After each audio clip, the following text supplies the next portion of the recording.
How do you combat the Islamic State? That was the other issue on the agenda at the NATO summit. 10 countries agreed to form a core coalition to fight the terrorist group. They'll focus on helping to strengthen Iraqi forces to combat the IS, although no ground troops will be involved. U.S. Secretary of State John Kerry will travel to the region next week to garner support from Arab countries. Nathan King joins us from our newsroom with latest. Nathan. Thanks, Mike. A week after U.S. President Barack Obama admitted there wasn't yet a strategy to deal with the terror group Islamic State, we may actually be seeing the beginnings of one now. The coalition of the US, UK, France, Germany, Canada, Australia, Turkey, Italy, Poland and Denmark was announced at the NATO summit. But the US president says by the time the United Nations General Assembly meets in 2 weeks in New York, he wants more countries from the region to have signed on to combat Islamic State, also known as ISIL. Arab states, and specifically Sunni majority states, that are rejecting the kind of extremist nihilism that we're seeing out of ISIL, that say that is not what Islam is about, and are prepared to join us actively in the fight.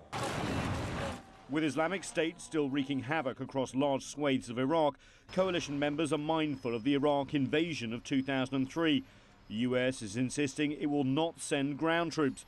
The UK is considering joining the US in conducting airstrikes, but is stressing other options too.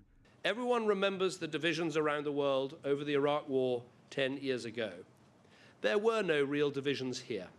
The NATO alliance is clear about the threat that we face, the scale of that threat, and the fact that we must use all the instruments at our disposal, humanitarian, diplomatic and military.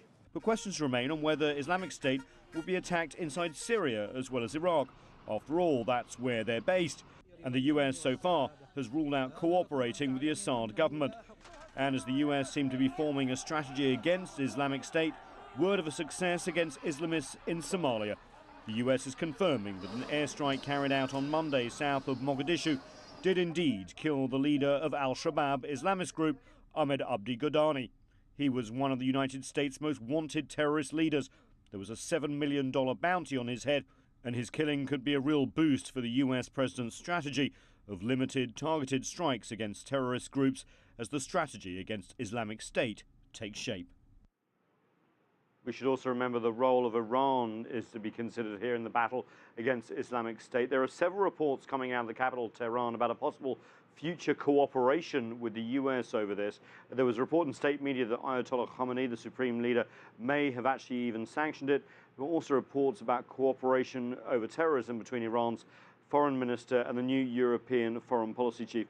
Iran, remember, already has sent militias to Iraq to help defend Baghdad and other areas. So this is how threatening Islamic State is when it brings potentially Tehran and Washington together, Mike. That's pretty remarkable. What's likely to happen at the United Nations General Assembly in terms of actually fighting the Islamic State? Good question, because a couple of weeks ago, all the talk here in Washington was maybe of a resolution to try and stop the flow of foreign fighters from the US, Europe and the Maghreb to Iraq and Syria to join Islamic State. But I think it's getting a bit bigger than that.